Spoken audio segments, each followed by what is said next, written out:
This video was made possible by NordVPN. Click the link below to stay safe online and get a huge discount off a 2-year plan with a 30-day money-back guarantee. Trouble sleeping? Need someone to snuggle? Then why not snuggle? Me! The limited edition Oversimplified plushie is available for pre-order for a few days only. Get it quick along with some beautiful new character pins. Look at us, boys. We've only gone and bloody done it. We beat the Brits and secured independence. Now to expand westward and conquer the rest of the continent. Thomas? It looks like a bunch of different people already live out west. What? Oh no. That means we can't expand. I hate my life. Whoa, whoa, whoa. I didn't say they were white people.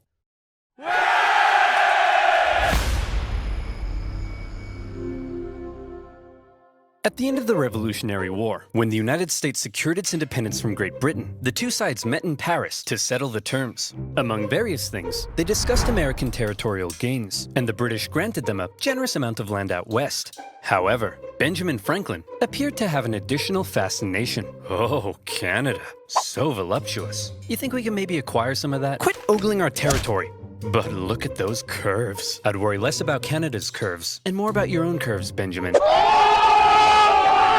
Many in America suggested that one day, the Canadian colonies should become a part of the United States. In response, Britain suggested that many in America should shut the hell up. Well, if Britain wasn't going to give up Canada, then the two sides had to agree on where to put their border. Easy enough for the most part. Follow some existing borders, add in a few rivers and lakes, maybe even a parallel for good measure. But then there was a question. What would happen here? Straight line, straight line. And so it was. The border would go from the northwesternmost point of this perfectly oval-shaped lake and continue in a straight line westward until it met the Mississippi River. Perfect. Or was it? Well, as it turned out, the lake didn't actually look like this, but like this. And the Mississippi wasn't here, but here. So in the end, none of that made even the slightest bit of sense. Don't blame the Founding Fathers. They were just using the best map available. Blame the guy who made it. But to the minds of the day, the issue had been solved, and it was finally time to start getting along. Oh, back to war they go. The Glorious War of 1812 saw the Americans try to invade Canada, and the British burn down the White House. But when all was said and done, it was pretty much a draw. And once again, America and Britain had to enter into peace negotiations. By now, both sides realized the original border they came up with was a piece of hot garbage. And since America had also recently obtained a huge amount of land from Napoleon, they decided they would need to re-examine the border issue. Straight line, straight line. And so it was. To fix the problems of the previous border agreement, they decided to go from the northwesternmost point of this lake, as had been previously agreed, down to the 49th parallel, and from there the line would go straight as an arrow up until the Rocky Mountains. But beyond the Rockies, the two sides couldn't quite agree on where it would go next, because both sides claimed the territory beyond the Rockies was theirs. See, throughout its early history, America as a nation had its eyes heavily fixated on all that juicy land out west, ripe for invasion. Settlementation. America wanted to expand. Not only was it their right, some believed it was a destiny given to them by God himself to multiply and spread across the continent, like rats or disease. Okay guys, just before we take over everything, God definitely said this is what we're meant to do, right? Yeah, that's what he said, right? Isn't that what he said? And who was it who spoke to God? It was Billy, right? I thought it was Sharon's cat. I hear voices all the time. Well, it was one of us. There's no way we made this whole thing up to justify our ruthless collective imperialist tendencies. Yeah! All right, well, in that case, let's get out there and make the world a better place, just as God intended.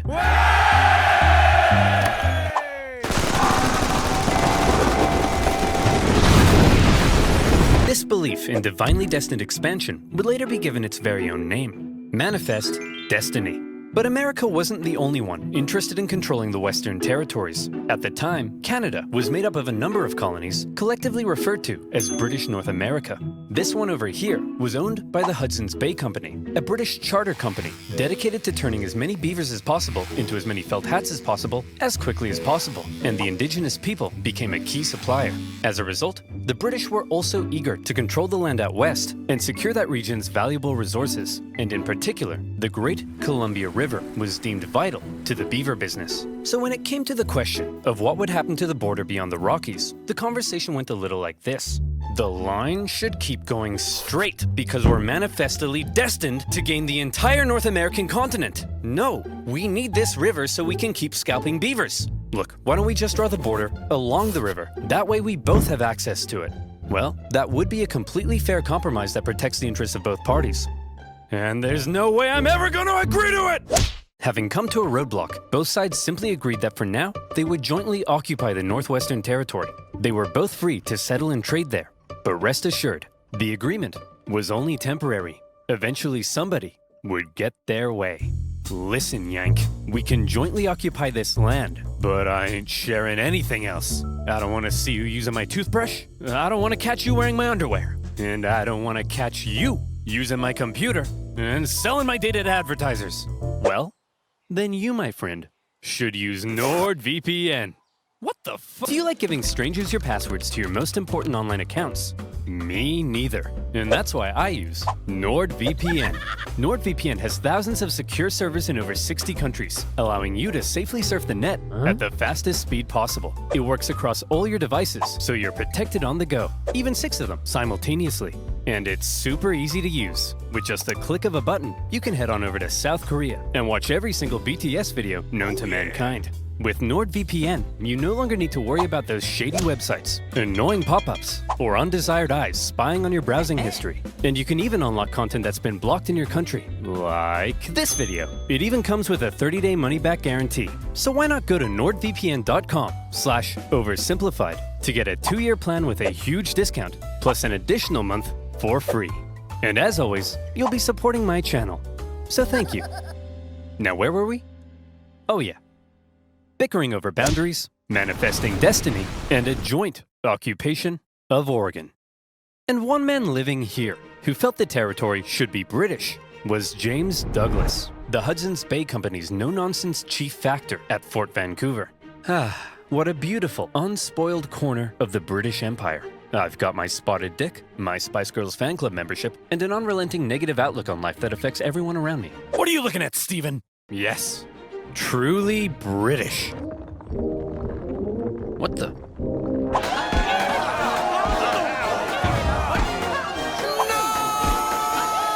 The problem for men like Douglas was that many Americans had already begun streaming up the Oregon Trail.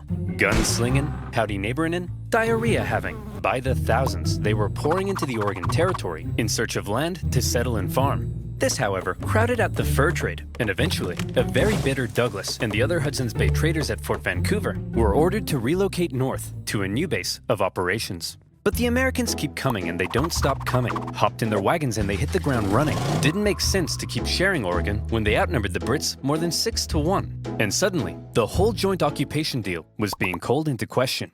Newly elected President Polk maintained that America had an obvious claim to the entire region, even implying a possible war with Britain.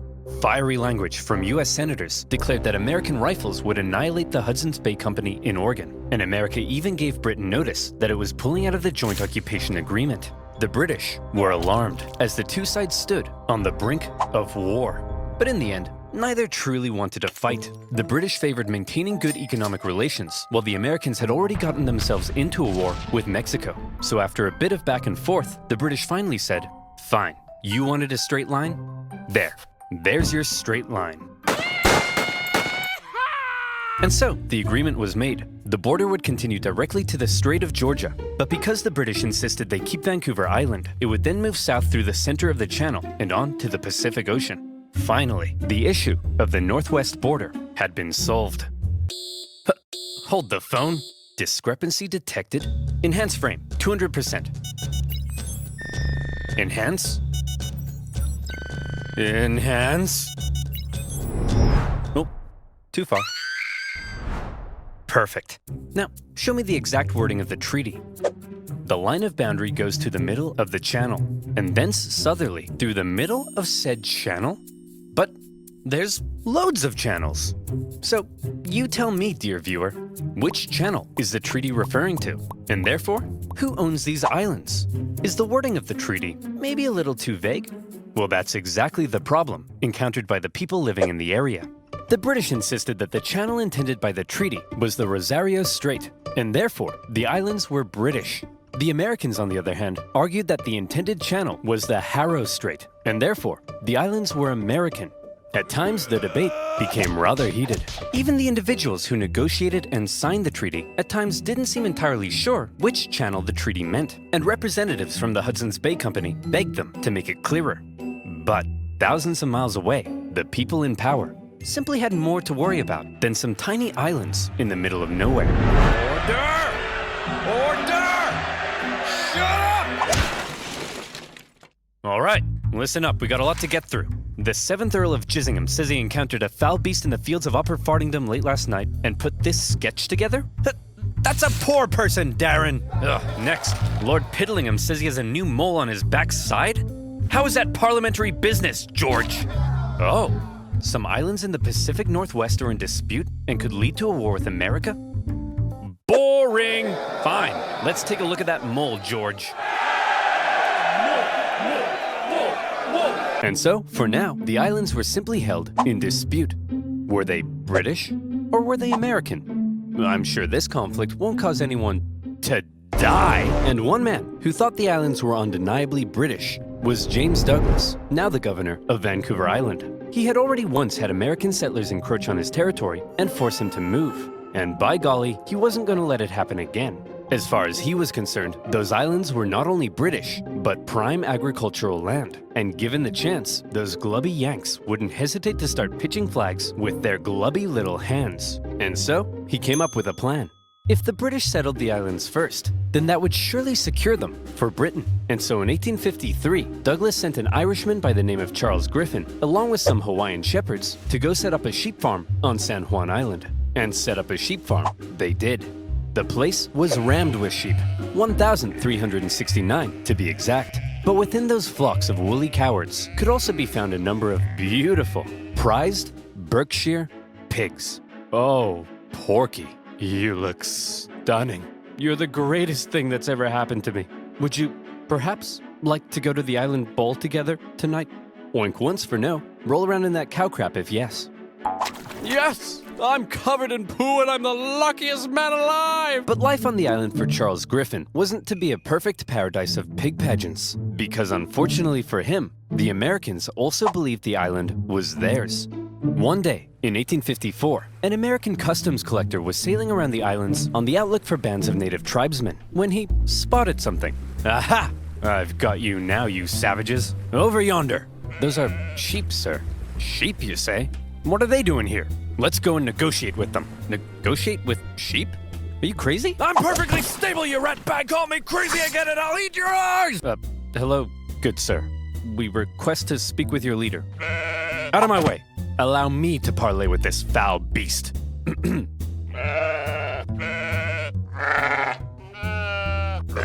Hey, stop threatening my sheep. Your sheep?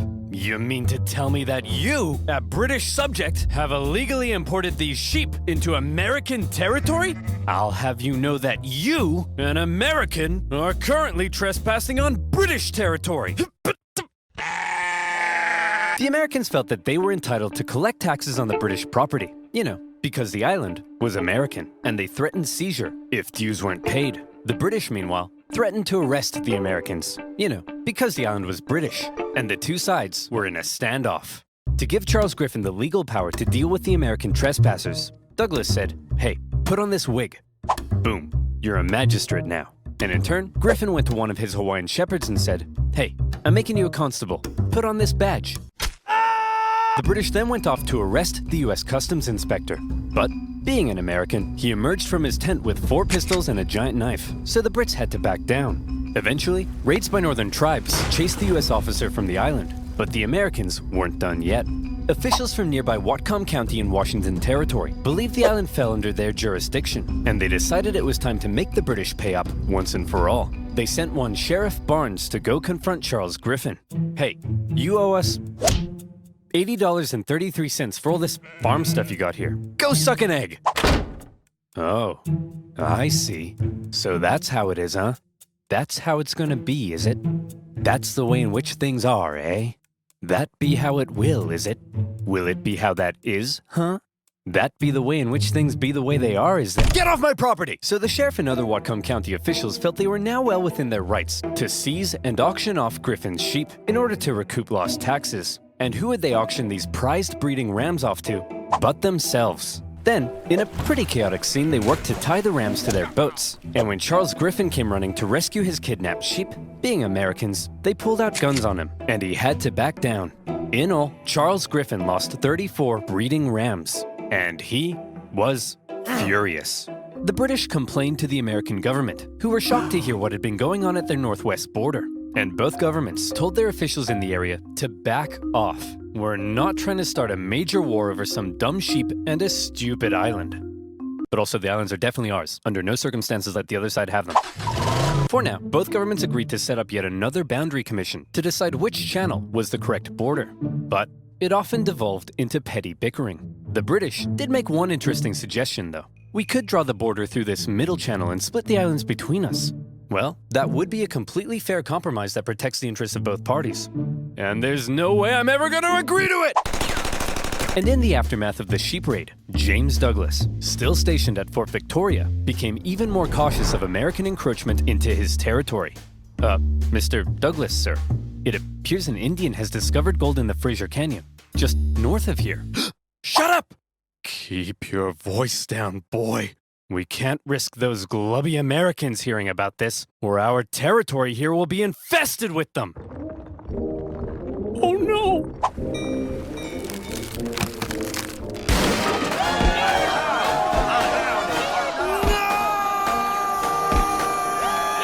The Fraser Canyon Gold Rush attracted a heap of Americans to the region. Some got lucky. Most did not.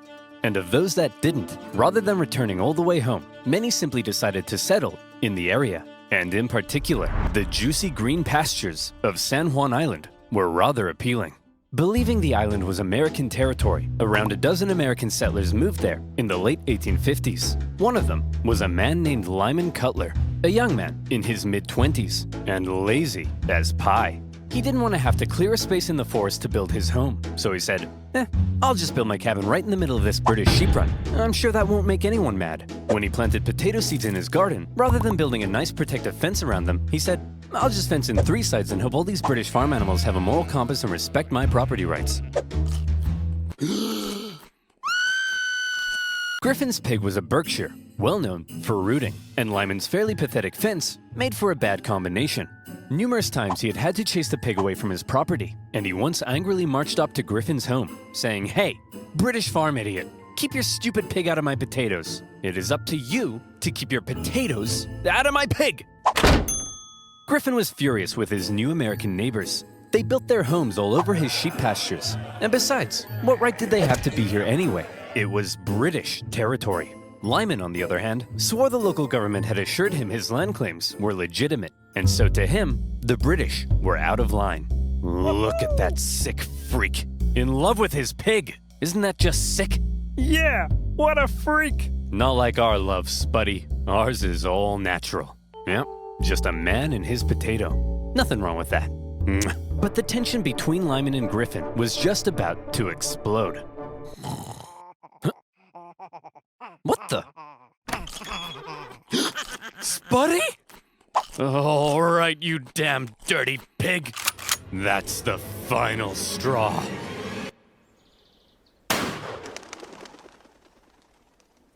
Lyman shot the pig. After taking a second to calm down, he felt bad about murdering Griffin's prized boar. So he went to him and said, Hey man, look, I kinda just killed your pig. It was eating my potatoes again, and I don't know, man, I kinda just killed your pig. Killed your pig. Killed your pig.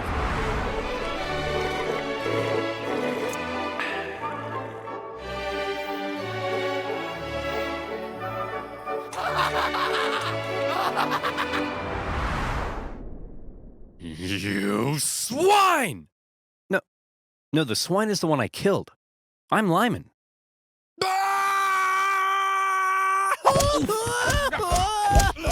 Griffin demanded Lyman pay $100 for the loss of the pig, an outrageous sum at the time. Obviously, Lyman refused, threatening to shoot any more animals that dared enter his property, even threatening to shoot Griffin himself. When Griffin complained to James Douglas, British officials went and confronted the pig killer. Again, they insisted he pay up, and if he didn't, Lyman claimed they threatened to arrest him and take him back to Victoria.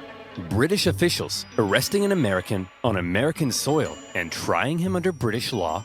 Now that's controversial. And it's a controversy that attracted the attention of an American general in charge of the Department of Oregon, one William S. Harney. This guy, General Harney, had a reputation. He's the kind of guy who invades Mexico without orders, wasting valuable resources and creating an embarrassing situation for everyone involved. He's the kind of guy who has one of his own men arrested for writing the wrong header on a report.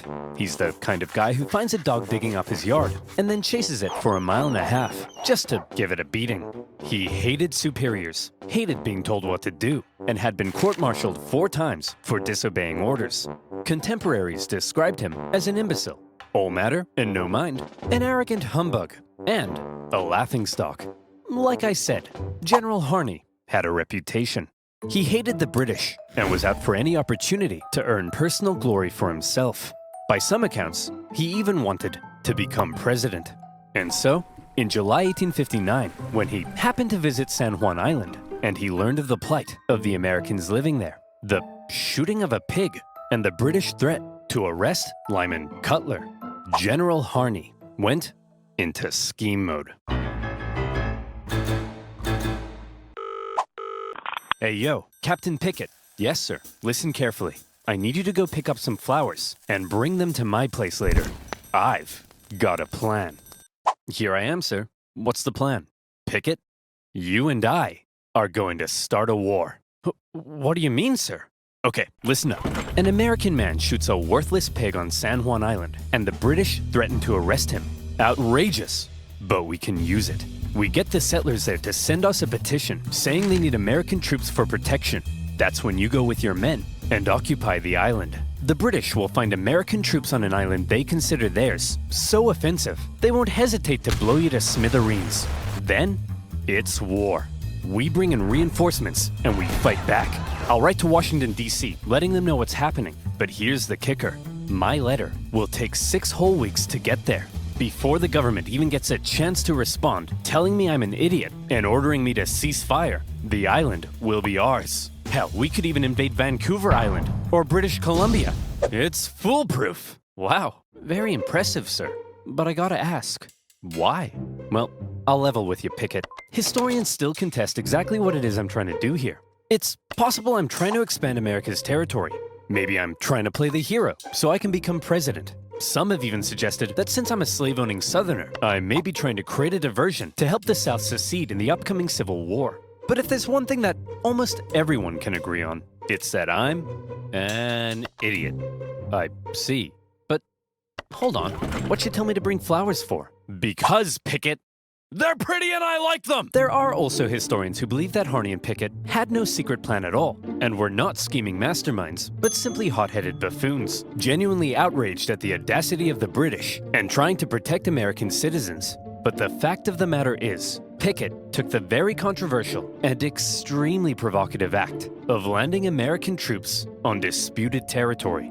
He set up his camp in a very exposed position and erected a very provocative sign proclaiming that only American laws applied on the island. It was almost like he was asking to be fired upon. Or, again, maybe he was just an idiot. When a British official sent to the island to get rid of the unruly American settlers now saw that there were American troops, he demanded they leave. He was obviously told to go suck an egg. When Douglas found out, he was enraged. To him, the American landing constituted an invasion. Harney sent a report back to the War Department in D.C., justifying his actions with exaggerated claims of British villainy. But he knew it would take 6 weeks to get there, and another 6 weeks for their reply to come back. For now, the situation was entirely in the hands of local military and government officials, and the ball was in the British court. Would the temperamental Governor Douglas and the powerful British Navy respond to the American provocation with force? Were Britain and America really about to go to war over the shooting of a pig. Well, if one man were to have his way, it's entirely possible they would. James Douglas had already had Americans force him out of Oregon. They had threatened his position in Victoria during the gold rush. Now they had invaded his island, and he had had it. It was time to turn to the Royal Navy. You, Captain Hornby, go to the island and prevent any more Americans from landing. And take this magistrate with you to arrest Captain Pickett. Use force if necessary. Just don't do anything to start a war. Wait, you want me to use force but not start a war? Oh, I'm sorry. Is that too much to ask, Princess? When Captain Hornby got to the island and saw that the American force there was even larger than expected, his concern grew. He sent word back to Douglas, who in response ordered even more ships to the island. And at this point, the naval officers were like, hey man, let's talk. They were concerned Douglas's escalation was leading them to war, and they convinced him it probably wasn't a terribly good idea to just go up to an American military captain with his armed men and say, hey bucko, you're under arrest. Please don't shoot me. Douglas gave in. To prevent any hostilities, he canceled all orders and told the Navy, for now, to simply keep an eye on the Americans. He did send one more ship for good measure. Captain Pickett, now seeing the British ships with their guns aimed directly at his exposed camp, said, see Jeff, look at that. We're about to get blown to bits, all according to plan. Hang on. Oh crap, Jeff, we're about to get blown to bits! Run! Pickett hastily moved his camp from its very exposed position to another position, which, as it happened, was also very exposed. It probably won't surprise you to learn Pickett came dead last in his graduating class. Nearby American and British officials began showing up to ask Pickett what the heck he was even doing. Then, a bunch of tourists showed up, because a major war breaking out in their doorstep was the single most exciting thing to ever happen in any of their miserable frontier lives. One Charles Griffin was particularly unhappy. First his pig had been shot. Now his sheep pastures were being trampled by soldiers and tourists alike. He complained to Governor Douglas, who was still pretty upset about the whole thing. Douglas felt British honor itself was at stake. So he decided that if American forces were allowed to be on the island, well then by golly, the British should be there too. It would be a joint military occupation. Upon hearing Douglas's new plan to land British troops on the island, Captain Hornby decided to go speak with Pickett in person. After informing him of the plan, Pickett replied that if they dared land, he would open fire. So there they were. The British had orders to land. The Americans had orders to prevent their landing. This was it. War. Over a small island in the middle of nowhere. Over a pig and some potatoes. Over whether the US-Canada border looked like this or like this. It was stupid. Hold on. This is stupid. To heck with it. I'm not landing those troops. I'm not gonna be the one who starts a war. The captain decided not to follow Douglas's order. And good thing he didn't, because pretty soon after that, the leading British admiral in the entire Pacific region showed up. Rear Admiral Baines outranked Governor Douglas. When he heard of everything that had been going on, he was stunned. But when he heard that Hornby had refused Douglas's plan to land troops, Baines could have kissed him. Whether he did or not, history doesn't tell. But I like to think they did. The Rear Admiral canceled all of Douglas's orders and instead pursued a policy of not interfering with the Americans until he could contact the British government. The Americans, not knowing the British no longer intended to land, had sent reinforcements and began fortifying. But even still, the British Navy did nothing. And finally, when word made it across the planet, informing the two governments of the ongoing crisis, everyone was shocked. Holy crap! Harney landed troops on disputed territory?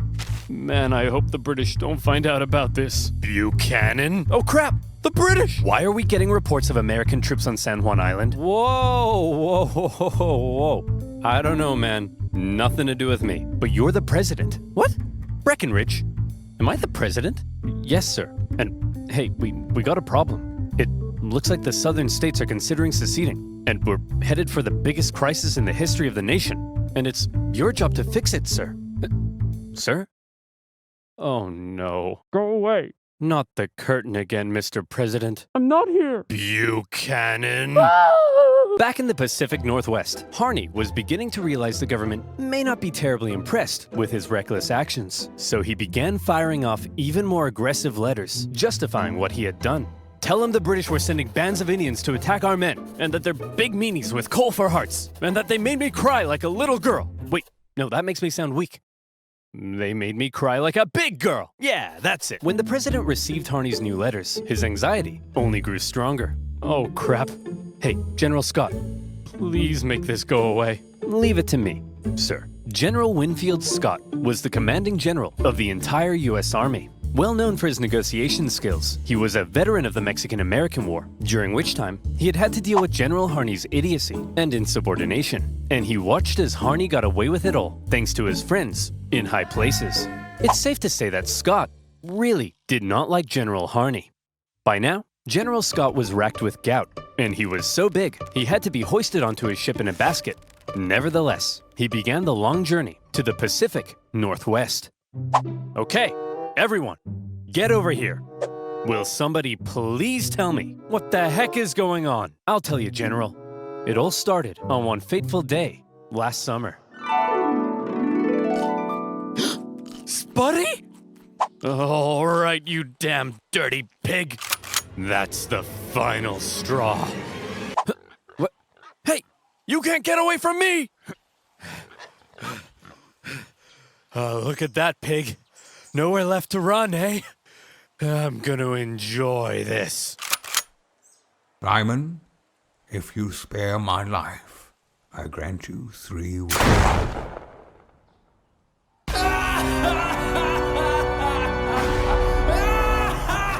So you see, General, the pig wasn't even on his property when he shot it. Liar! He's lying to you, General. I'll tell you what really happened. What a pleasant summer's afternoon here on my humble farm. It's just me and my beloved potatoes. I'm so happy. Say, Lyman, them some nice spuds you got there. Would be a shame if somebody ate them. No, not again, you beast! Leave my potatoes alone! Yeah, I'm gonna eat them, Lyman. I'll eat them, and then I'm gonna eat you. Stay back! I'll shoot! Go ahead, punk. Make my day. Shoot me! Shoot me! He made me do it! He made me do it! So you're telling me you guys nearly started a war with the strongest naval power in the world over the shooting of a pig? Yeah, now he's starting to get it. Not only the pig, sir. The British then threatened to arrest this poor, pure American soul. Thank you, General. Shut up. I don't care about you. Okay, I've made up my mind. You're an idiot. You're an idiot. You're an idiot. You're an idiot. You're an idiot. You guys are fine. And you two are the most mind-numbingly brain-dead ding-dongs I've ever encountered in all my life, and I'll see you in my office. Okay, Harney, listen. I cut a deal with the Brits. Here's how it's gonna be. Both sides will maintain a small force on the island for a joint military occupation until our two governments can decide who owns the island. Now, the only way they'd agree to that is if Pickett is removed from command, so I'm replacing him with Captain Hunt here. Now, Harney, listen to me. Do not, under any circumstances, put Pickett back on that island, okay? I mean it, Harney. Do not order Pickett back onto the island. Understood? Yes, sir. Good. I'll see you Globos later. Is he gone? I think so. Good. Hunt, you're fired. Pickett, you're going back on the island. All right, you psychopath. I've been waiting years for this. I hate you. I've always hated you. Harney had not only ordered Pickett back onto the island, but his department even notified the British that it did not recognize the joint occupation settlement, while everyone else had decided on peace. Harney appeared to still be threatening war. Needless to say, a furious Winfield Scott soon removed him from command and sent him elsewhere. In Harney's absence, the joint occupation went ahead, and the troops actually got along together quite well. The British attended 4th of July celebrations at the American camp, while the Americans visited the British for Queen Victoria's birthday. Even Pickett became good friends with his British counterpart. War, it seemed, had been avoided, thanks largely to the level-headed actions of the Royal Navy and General Winfield Scott. Of course, the islands were still in dispute, and the question of who exactly owned them still had to be answered. That answer would have to wait, because while San Juan was at peace, the nation was tearing itself apart. When civil war broke out in 1861, the issue of San Juan just wasn't that important. Harney, despite being a Southerner, remained in the U.S. Army, but was eventually removed from command at St. Louis when his loyalty to the Union came under suspicion. More famously, Captain Pickett, a native Virginian, went on to become a Confederate general. Pickett's charge at the Battle of Gettysburg remains one of the most famous moments of the entire war and marked a major turning point. U.S. relations with Britain actually soured during the war. The British, missing their supply of southern cotton, initially looked like they may intervene on the side of the Confederacy. There was the Trent Affair, when Confederate diplomats were discovered and arrested on a British mail steamer. And then there were the British-built ships, sold to the Confederacy, that wreaked havoc on northern commerce. When the Civil War ended, furious American politicians called on the British to pay reparations. And by now, a long list of hot issues existed between them. And yes, on that list remained, 12 years later, still the issue of who owned these gosh darn islands. That issue, it was finally agreed, would be submitted to international arbitration. The Empire of Germany would decide, with the British and Americans presenting arguments. The American argument was reportedly presented with a little more pizzazz, a little more zing. And in the end, when the Germans made their decision, they awarded the San Juan Islands to the United States. When an aging Douglas heard the news, he said that there was no possible way the British argument had been presented correctly. But that was that. The British conceded, and on the 25th of November, 1872, the last British troops left the island. As the Americans entered the British camp to raise their flag, they found that the British had removed the flagpole. One last up yours to Uncle Sam. By this time, Charles Griffin had already left the island, and the Hudson's Bay Company eventually sold their sheep farm. And so, there you have it, a dangerous situation that almost brought two great powers to war, triggered by the shooting of a pig. But thanks to more level-headed minds and an eagerness for peace and cooperation, conflict was avoided, and the only casualty of this pig war was, well, just a pig. But how different could things have been? What if the British had attempted to arrest Pickett? What if they had landed troops? Could the two sides have actually gone to war? Could America have invaded Canada? Could it, perhaps, still invade Canada? Think about it. Why not? We have the manpower. We have the arms. It's our manifest destiny. Picture a future where American Mounties wear red, white, and blue and hail the stars and stripes, where Wayne Gretzky would wave the American flag every 4th of July in the streets of Montreal. Maple syrup, the greatest American food. Banff, the greatest American national park. One united nation under the leadership of our glorious president, Drake. No longer shall we tolerate our smug neighbors to the north with their affordable insulin and endless comments complaining that I don't talk about Canada enough in my videos. That's right, Canadians. Watch your backs. Sleep with one eye open tonight, because Biden's coming, baby. And this time, he's coming with a vengeance!